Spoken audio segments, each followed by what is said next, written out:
Ես ասեմ, որ երեկ երեկոյան կարողացա հետևել ընդդիմադիր մյուս ուժերի ակցիաներին, ասեմ, որ շնորհակալ եմ բոլորին մեր հայրենակիցներին, անկախ իրենց քաղաքական տարաձայնություններից, տարբերություններից, որոնք երեք մեծ ու փոքր, միջին, հնչեղ եւ պակաս հնչեղ, բայց այնուհանդերձ ակցիաներ են արել եւ դա շատ կարեւոր էր։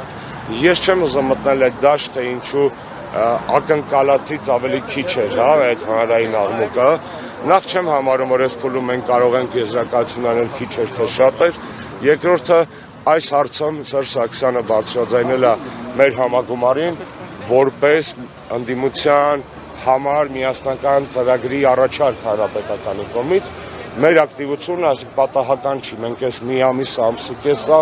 սրանով ենք ապրում, աշխատում, պատրաստվում, նամակներ գրում, այլ քաղաքական ուժեր նույնպես դա անում են։ Համարժեք է սպասումներին, թե չէ չեմ կարող ասել, չեմ ուզում այսօրվա իմ այստեղ գտնվելու նպատակը նախ եւ առաջ քաղաքացիական է, ես որպես հայ եմ, այստեղ որպես քաղաքացի եւ հետո նոր որպես հանրապետական։ Վստահ եմ, որ մեր գործընկերները, օրինակ Հայդատի մեր գործընկերները շատ լավ աշխատանք են տարել նամակով, բանով եւ այլն, եվրոպացիները հանուն Արցախի շրջանակներում եւ այլն։ Այսինքն բոլորը իրենց ուժերի ներածին չափով գործողություններ արել են, անում են, լավ կլիներ ավելի շատ լինեին, բայց դե ունենք այն ինչ որ ունենք։ Այսքանն էլ կա, այսքանն էլ է հերի։ Այգում կկարողանաք ձայնը բարձրացնել։ Տեսեք, մենք ես նոր տեսա, որ մեզ չթողեցին այստեղ այգում անել, դե հիշում եք Վենսի ժամանակ էլ այգում էին կարել, բայց Վենսը երբ որ կորտեժը մոտենում էր իջնում էր մեքենայից, ես հետո ձայնագրություններ, տեսագրությունները լսեցի, մեր ձայնը լավ էլ տեղ էր ասել եւ կներեք բառիս համար մի քիչ հարամ էր արել այդ կեղծ արարողակարգային տոնականությունը։ Դուք ասում եք գեղի կլուբ, բայց երեք կլուբի այցելուները ասեցին այն աղքինում սենց բան հնարավոր չէր։ Ով կգար։ Ես երեք արտահայտեցի իմ զարմանքը մեղմ ասած, որովհետեւ դա կարող էր ասել օրինակ Ֆինլանդիայի վարչապետը, դա կարող էր ասել Լիխտենշտեյնի վարչապետը, Ֆրանսիայի նախագահը, ում բոլոր նախորդ գործընկերները եղել են Հայաստանում եւ անգամ լուսանկարներ երեք հրապարակեցի Ժակ Շիրակի, Ֆրանսուଆ Օլանդի եւ Նիկոլա Սարկոզիի մասնակցությամբ, նման զավեշտալի սուտ ասելու իրավունքներ երևի։ Ես չեմ զարմանում, որ Մակրոնի վարկանիշը իր իսկ երկրում 17% է եւ մրցում է Նիկոլի վարկանիշի հետ այդ իմաստով։ Կարճատև ամնեզիայի պատճառը ո՞րն է։ Ինչպես։ Կարճատև ամնեզիայի պատճառը։ Ամնեզիա չէ, դա ակնհայտ ցինիկություն է, հիպոկրիսի է։ Նախընտրական հաճոյանալ Նիկոլին օգնել տարիջան տարբեր, այսպես ասած, մեսիջներ, որոնք այլա կտրտել, շահարկել, գովազդել, ներկայացնել։ Իրանք իրանց երկրի շահերն են հետապնդում։ Նիկոլի ջրաղացին ջուր լցնելու իմաստը։ Շատ պարզ, Նիկոլ Փաշինյանը սպասարկում է արտասահմանյան շահ, ավելի ճիշտ սպասարկում է դրսի գեոպոլիտիկ շահ եւ չի սպասարկում հայկական շահ։ Բոլորը երեք խոսում էին այն մասին, թե Հարավային Կովկասը ինչ միջանցքային կարեւորություն ունի, էներգառեսուրսների, այսպես կոչված connectivity եւ այլն, տարբեր ուղղություններով, այդ թվում թվային իդեպ խնդիրներով, այդ թվում Միջին Ասիան Եվրոպական միությանը կապելու, իհարկե ոմանք նաեւ Չինաստանն են ասում, ինչին ես չեմ հավատում։ Ինչեւ ակնհայտ է, որ Նիկոլը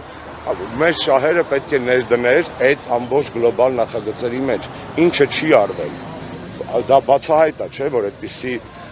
պրո-հայկական որևէ բան մենք չունենք։ Հա դրոններ են թռցնում, որ են գրում են Yes, welcome to Armenia։ Փուչուրի գախնիկ բացեմ ձեզ, էլի։ Երկու այդ դրոնները ես գիտեմ ով է բերում ինչերան։ Եկ դեռևս 2017 թվականի պարլամենտական ընտրություններին մեզ այդ կազմակերպությունը 17 թվականին, տես 9 տարի առաջ։ 9 տարի առաջ մեզ այդ կազմակերպությունը առաջարկել է այդ ծառայությունը։ Հաշվեցինք, տեսանք շատ թանկ է։ Ու չարեցինք դա։ Այն ինչ որ մենք 9 տարի առաջ գիտեինք, 9 տարի հետո մատուցել որպես, գիտես ոնց որ iPhone 17-ն է, հա հիմա վերջինը, գլուխ գովաս iPhone 8-ով, էլի, այսինքն այդտեղ էլ է սա, այսինքն մենք տեսել ենք եւ չենք գայթակղվել, ինչպես ասել գալուց գա։ Սակյանը։ Վերջին հարցը ես միանամ իմ թիմակիցներին, հասկանանք ոնց ենք։ Մեդիա դաշտում նաեւ շատ այսպես գրվեց Զելենսկի այցի մասին։ Չգիտեմ դուք մեկնաբանել եք այս հարցը թե չէ, տարբեր տարաձայն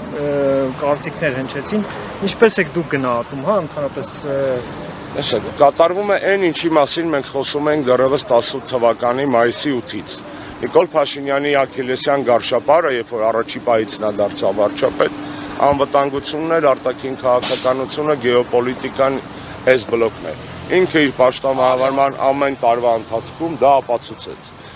Հայաստանը դարձնելով գեոպոլիտիկ բախման թաթերաբեմ։ Եվ սա է ամենամեծ չեպեն, այսինքն Հայաստանը ներքաշել աշխարհաքաղաքական կենտրոնների բախման գործընթացի խաղի մեջ, դարձնելով մեզ ոչ թե պրիֆրանտավոյ, այսպես ասած, գոտի, ինչպես կար, այնպես չի Հայաստանը Շվեյցարիայում է գտնվում։ Հայաստանը մշտապես գտնվել է գեոպոլիտիկ անցուդարձի ռեգիոնալ